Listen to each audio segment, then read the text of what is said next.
A day in my life as a work-from-home night shift recruiter. Hello, mabuhay! Good morning mga kadingba! This is Miss Hard and welcome to my work-from-home serye mini vlog.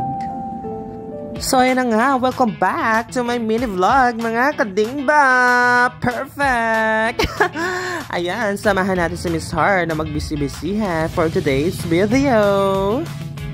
So, ganun pa din, same task, nag-facilitate tayo ng mga client interviews, nag-assist tayo ng mga candidates and clients, ayan, so nag-check ng updates and etc. So, yun na nga mga kadingba, kung may request kayo kay Miss Hard na pwede niyang i-content, anything about recruiting, mga ganyan, or work from home, kahit anong gusto niyo paggawa kay Miss Hard, go lang. O kung gusto niyo mga advices, guidance counselor yan. Charot. So, after ship ko pala, ayan, binisita tayo ng Kambal, my favorite babies. Ayan, si Brylan Briggs, diba? Napakalikot. Ano na lang? Ayan, then nag-request sila. Mag-Jollibee daw sila. So, ayan na nga. May ice cream doon. Ice cream. Oh, sige, try ko. Order. Sunday. Oo, gusto namin yun. Okay. O, ano na kayo? Sleep na. Ay, ano muna kayo? Daddy na. Higa kayo dyan, no? Ne? O-order na ako, ne? O mamaya na lang pag-gising nyo?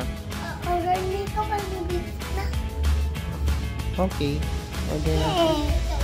Order nito tayo.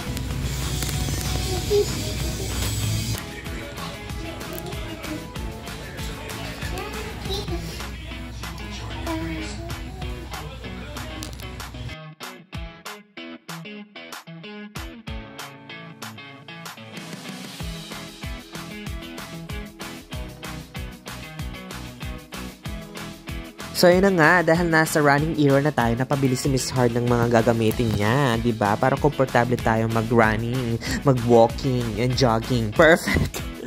Nag-fit check pa ako dyan. Ang taba-taba ako. Kailangan ko talaga mag-exercise, guys. So, ayan na nga. Nakabili tayo dyan at umuwi na din ako. And thank you so much, mga kadimba. That's all for now. Hanggang sa muli. Paalam mula kay Miss Hard.